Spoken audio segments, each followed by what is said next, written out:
folks. We're getting close. 10 seconds. Best of luck. Somebody check the doorbell. 6, 5, Go to black. 4, 3. They're not dolls! Rocky's Rodent Rockets. There's no time like the present to shoot your hamster into space.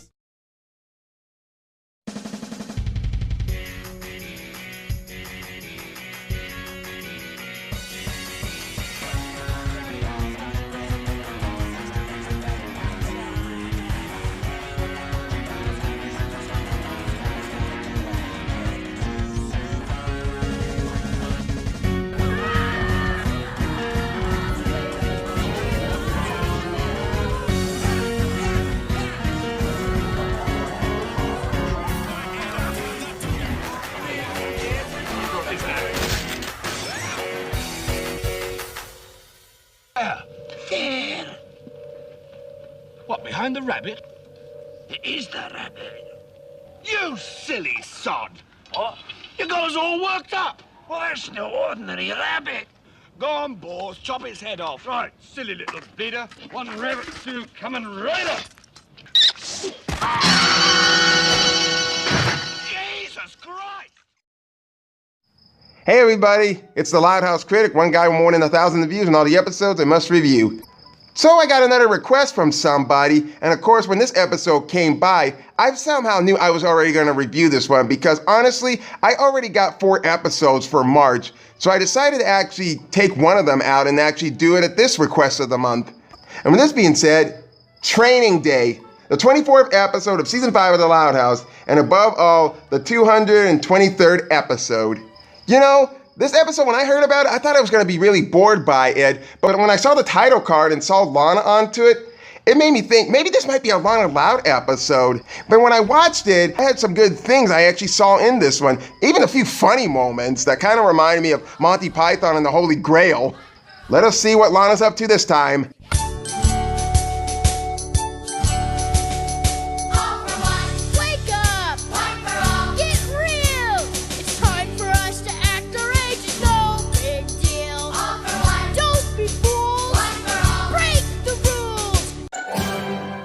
That one there looks like an armadillo munching on a corn dog. Oh, bullshit! Look! That cloud looks like a camel. And that one over there looks like a train engine. And can you see the tallest building in the world? I don't see it. Try looking at it another way. Hi, guys. Meet Jazzy, my new rabbit. Aww.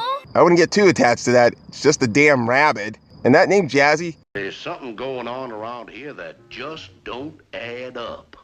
Hi, Jazzy. You want a clover? Well, guess you're more of a grass guy. And an old soul. I can see it in his eyes, Stella.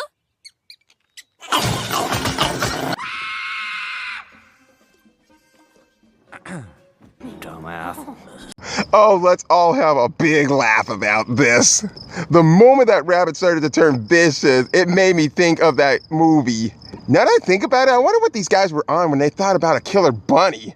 So, or a hardened criminal. What you seeing that I'm not? There's a reason Jazzy is in this carrier. He is one bad bunny. No shit, Sherlock. Wait, why is he turning around? Whoa!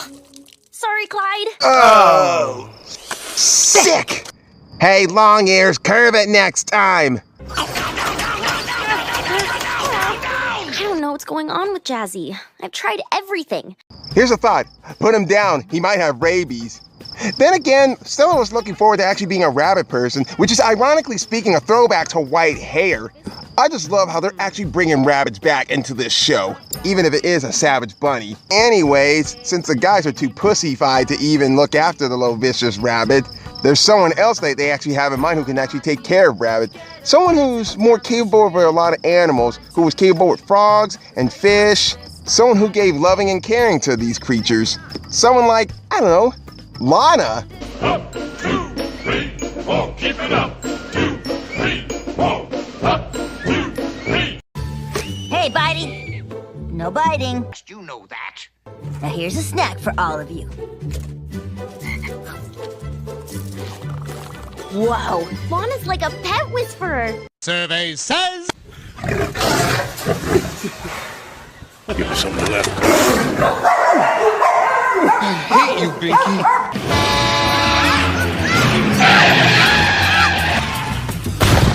What's wrong with this thing? It's a piece of shit.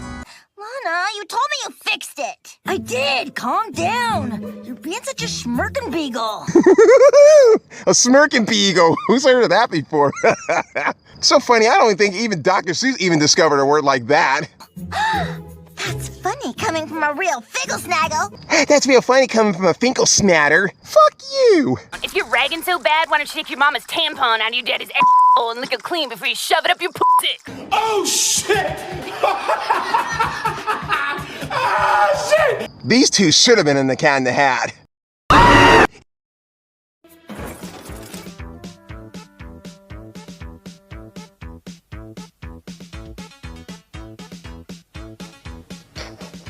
Here's your problem.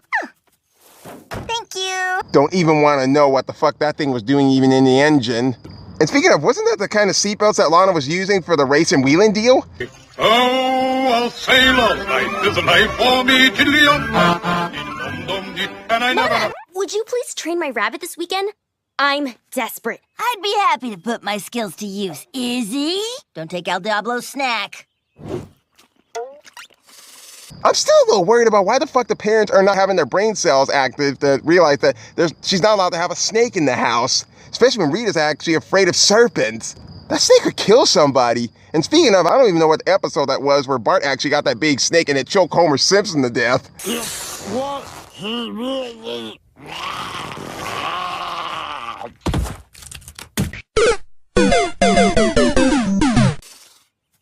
Leave the bunny with me and I'll have him trained lickety-split. Thank you, Lana. Just let me know what you charge for your services. Crickets and worms. A lot of them.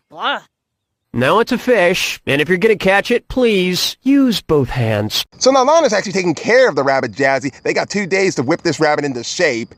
And I have a feeling there's a big downside to this, because there's always a freaking downside in a Loud House episode when they think something is that easy. And is it just me, or does this episode kind of reminds me a bit of Perfect Gig? But let's see what the hell we're working with. Stella said he's one bad bunny. There are no bad bunnies. Yeah, right. The only bad bunny I actually know is from this one fucked up show called Yin Yang Yo. Then again, there is one bunny who's actually bad. You're a bad bunny. Oh, somebody's finally catching up. Now that I think about it, I think there was something wrong with that movie. I don't know, maybe it's the CGI look of it, or maybe because it's not really a fitting story. But anyway, that's probably too bad as bunnies I can even think of. Just misunderstood.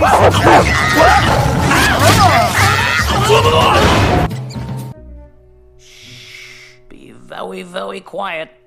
I'm hunting rabbits. Jazzy, come back! Hello, rabbit.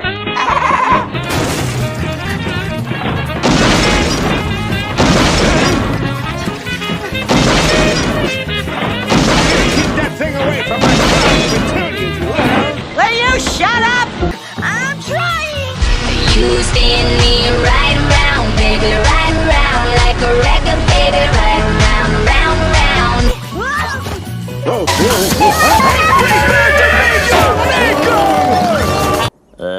no.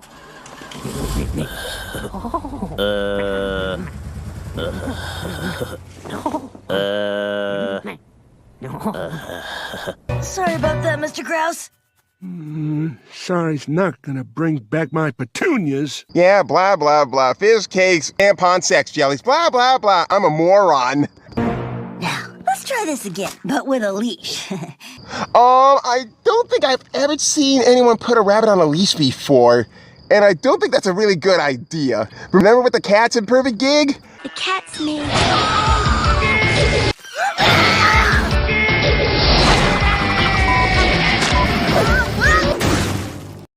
Bugs himself could not be any better. Speaking of, I wonder why the hell did he even let a turtle beat him in a race?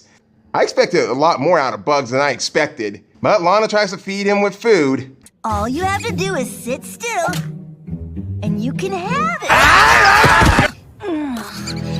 I am about 3 seconds of having all my men kill that rabbit. Not that I need him, but just to be safe than sorry. So nighttime comes into the Loud House and Lana puts the savage Bonnie to bed. The Little Miss Unblemished pageant is tomorrow, and look at me! Do I look unblemished to you?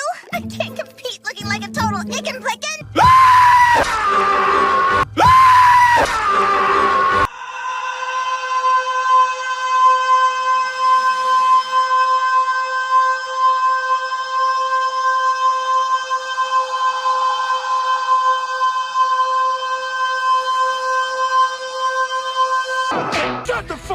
Okay, so maybe it's really not that bad as Lou Ann's pimple was in the pimple plan, but this is nothing.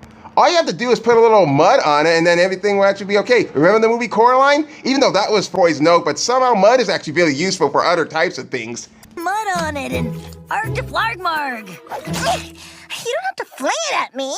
Oh.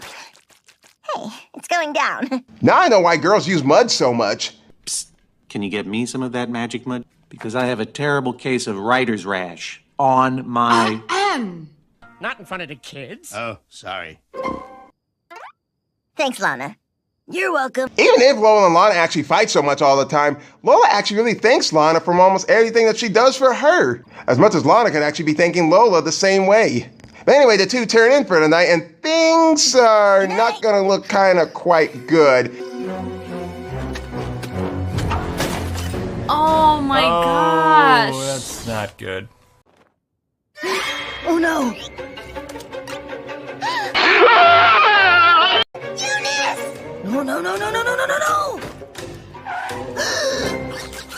no! Jesus jumped up, Christ. How the flying frickin' flying fuck did a rabbit damage an entire house like this? I remember we had a rabbit that chewed through a cable one time and we had to settle for 3 days without watching any television. Hell, when we were in Kentucky, we used to have this one dog that we gave to my grandparents, and he chewed my freaking Godzilla's toy head off. Oh, Lola! Did you have another sleepwalking rampage last night? Right idea, wrong twin. I won't even ask how that even fucking works, but I've noticed there's a thing called sleepwalking, and some people don't even notice that they actually murdered somebody while they were sleepwalking. There's actually a video and they will kill you about that. And you know, I'm still fucking actually trying to figure out how the fuck did Lou Ann even get out of that damn cage in April Fool's Rules? Maybe she's a magician. I don't know. She had the top hat during an pimple plan, so she must be one. Especially if she can actually blend in with the wall during in No Guts, No Glory.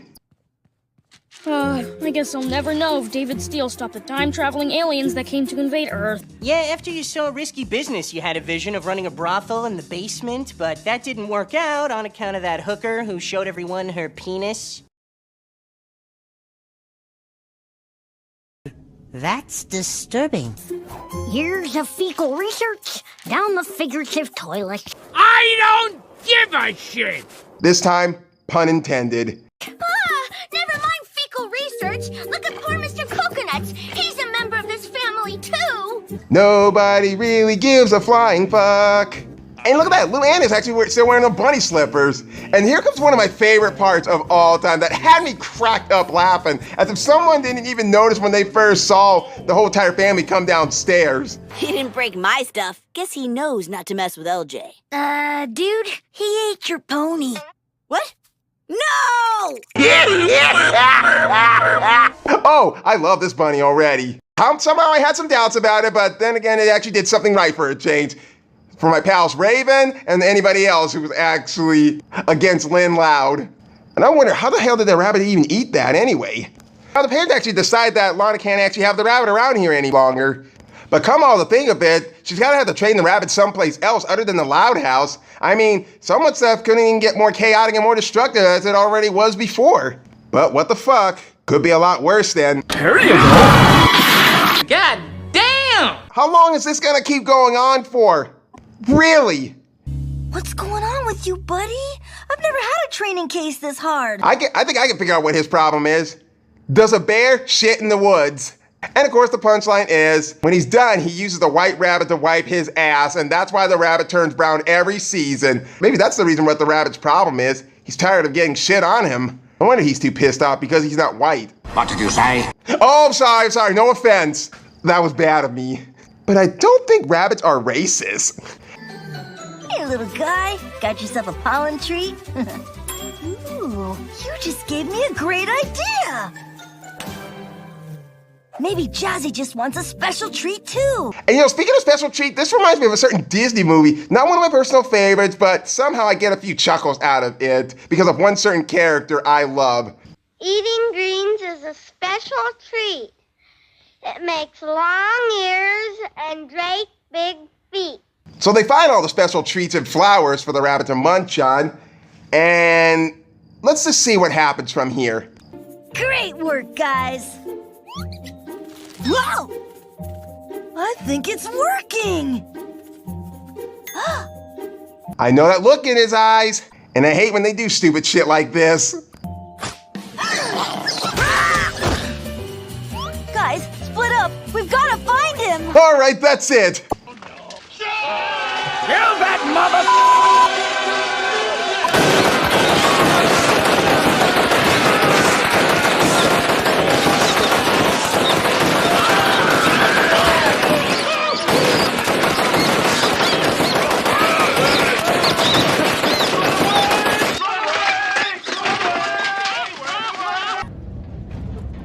Well, that went poorly. You are cowards. Go f*** yourself! Now that seeing that Lana has actually lost the rabbit Jazzy, she runs into Lola having a little picnic with her stuffed animals. Lana, what's wrong? Look. Oh no, you lost your bunny. Take my ride to go look for him. Thanks, Lols. That's really sweet. That's so funny. Lola, being sweet, you can't be serious. But you better not fart in the driver's seat. But you better not fart in the driver's seat. Can you be a little more less aggressive than ever? But Lana actually takes Lola's Jeep and actually searches for the rabbit around Flip's Food and Feud, the Perfect Burger, and the Burnt Bean. But there was no trace of the rabbit. Sorry, had to act as Bing Cosby there. And you know, how does a rabbit make all this destructive shit happen? This thing's like a rabbit Saint Bernard.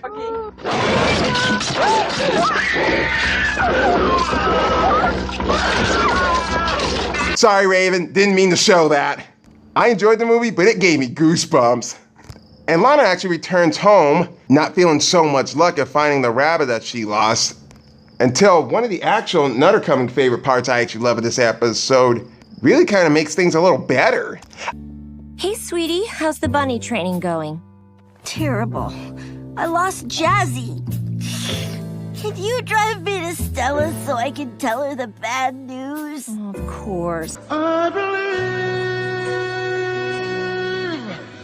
love survives. I don't care what anybody says, I just love this kind of moment when Lana is actually hugging her mother. Because honestly, I don't see so much of the kids often hugging their own mom. I mean, I've seen Lincoln do it in A Novel Idea, Luna, Lenny, and Lou Ann in Undercover Mom, Lori in Senior Moments, Lucy in The Right Stuff, and now here they did it with Lana. And speaking of Lenny, where the hell is she in this episode, in case anyone didn't even notice that Lenny wasn't even there with the group when the rabbit destroyed the house? Did you get trapped in a car wash again? No, worse. We had to close Reininger's early. There was a rampaging bunny on the loose. It was like Easter, but awful. Jazzy! To the mall! You know, some people may have dirty minds over on Lenny Loud and Lori Loud, but I think mostly they have it on Lenny Loud because when she's messed up like this, look at the sleeve on her shoulder there. Some of them almost see her topless, and including the fact of something I never noticed when watching Shop Girl. When Lenny comes back home after she got trampled on, if you take a closer look at Lenny, if you actually have the DVD of Season 3, Volume 1, you can kind of see Lenny's underwear.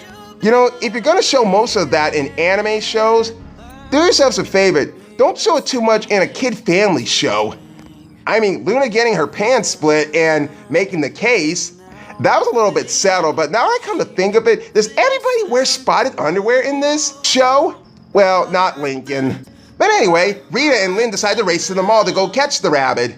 Silly little beta, one rabbit stew coming right up. Thanks for the ride, Mom. Hops, you come with me. Everybody else, stay put for your own safety. Who's still up for ice cream? Well, that was really rude of ya. Leave Lana behind and not get ice cream while you guys go and rest and get it? Reminds me of my worst prom night I ever got during my 11th grade year. Girl drops me off at home and she actually goes out to get ice cream with another guy. But anyway, they enter Reinger's and they find the savage little bunny tearing up all the clothes items as if someone hasn't already killed the rabbit already. Kill the rabbit! Kill the rabbit! Well, how about this? Kill the rabbit! Kill the rabbit! Kill the rabbit! Hey, I demand you release that bunny. His name is Jazzy and he's in my care. What? Well, this is Snazzy, and he escaped from my pet store earlier. Snazzy? Does every animal name have to have a rhyme? But here comes the real truth that we should have figured out already before. Even I didn't even see this one coming. Wait a minute. Does this rabbit have any siblings? Yeah, one. But I sold it a couple days ago to some girl.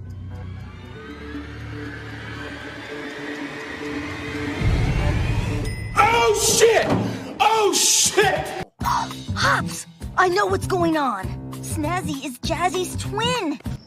Move over, Sherlock Holmes. Looks like somebody else is beating you to solving a mystery. It all makes sense now. That's why both bunnies have been bad. They just need their twin, like Lola and me. Yeah, that's really kind of odd. I mean, some rabbits are capable of doing shit on their own, but them destroying a bunch of shit like this around in different stores and different houses, that's no excuse.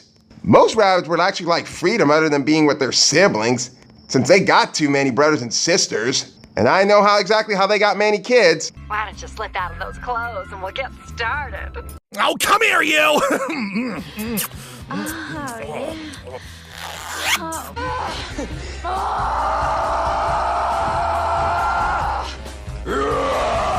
my God! I'm get out of here! Duck and cover. Duck and cover. Out of the way, Bonnie.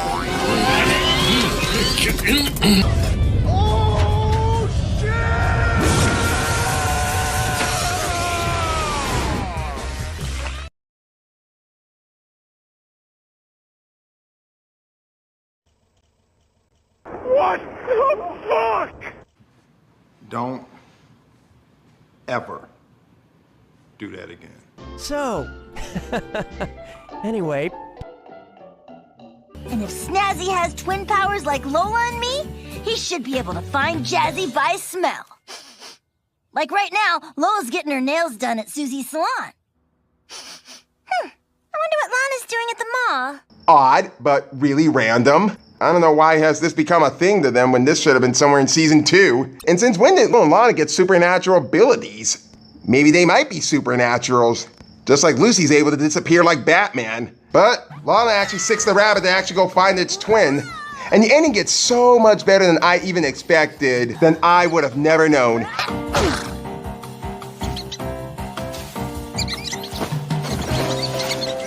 Jazzy, you're back!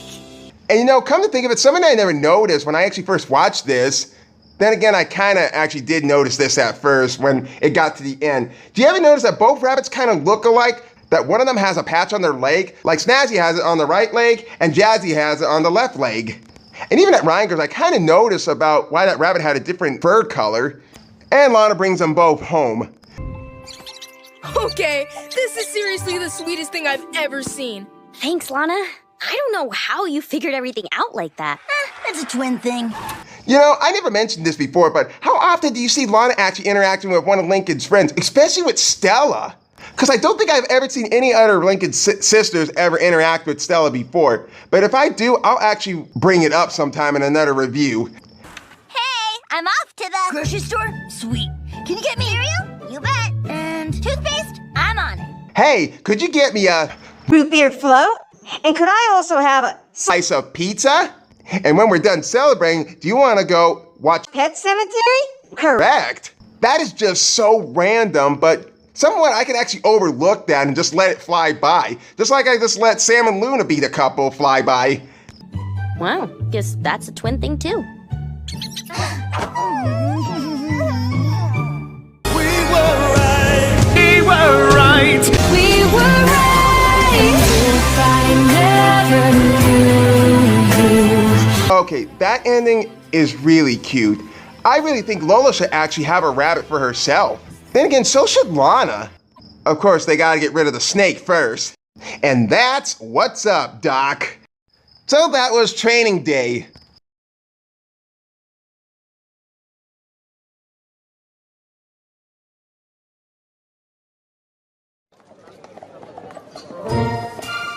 Okay, so for this episode, there was a bunch of laughs I actually really got out of it. And then there was one flaw in this episode that I pointed out during this review. But first, let me actually get the con out of this.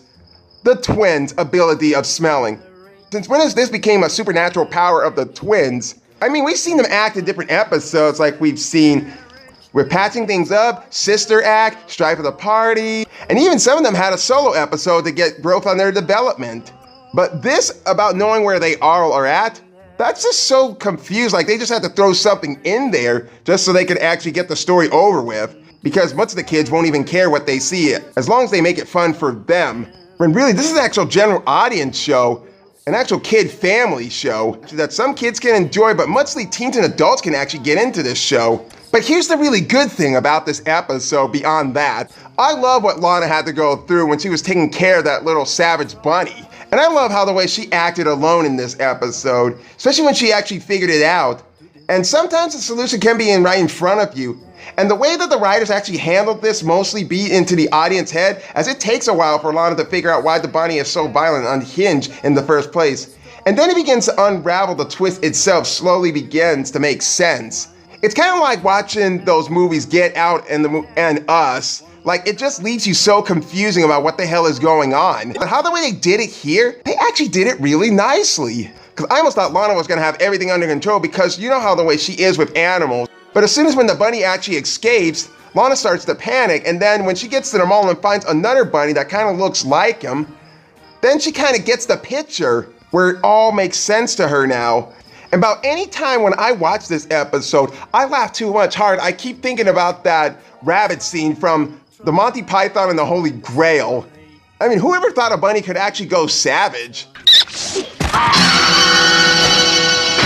Jesus Christ! Are you serious? And there it is. It just hit me there when I realized how destructive the rabbit is around the yard and even in the house.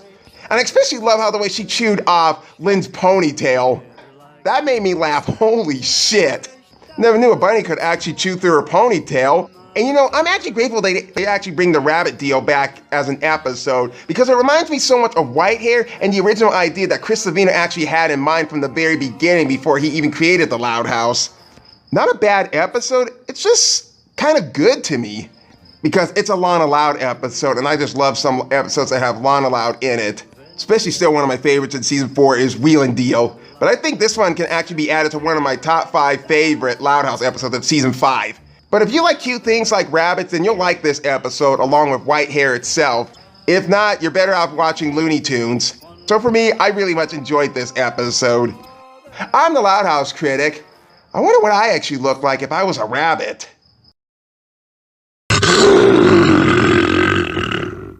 In the loud house, duck, dodge, push and shove. It's how we show our love.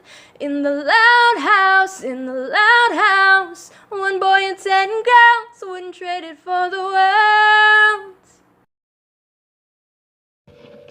Where? There.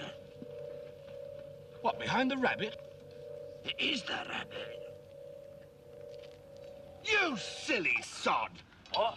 You got us all worked up! Well, that's no ordinary rabbit. That's the most foul, cruel, and bad-tempered rodent you ever set eyes on. You tit! I saw my arm and I was so scared. Look, that rabbit's got a vicious streak a mile wide. It's a killer. Get stuffed. He'll do you a treat, mate. Oh, yeah? Manky Scots git. I'm warning you. What's he do? Nibble your bum? He's got huge, sharp... he can leap about... Look at the bones! Go on, boys, chop his head off. Right, silly little bleeder. One rabbit stew coming right up.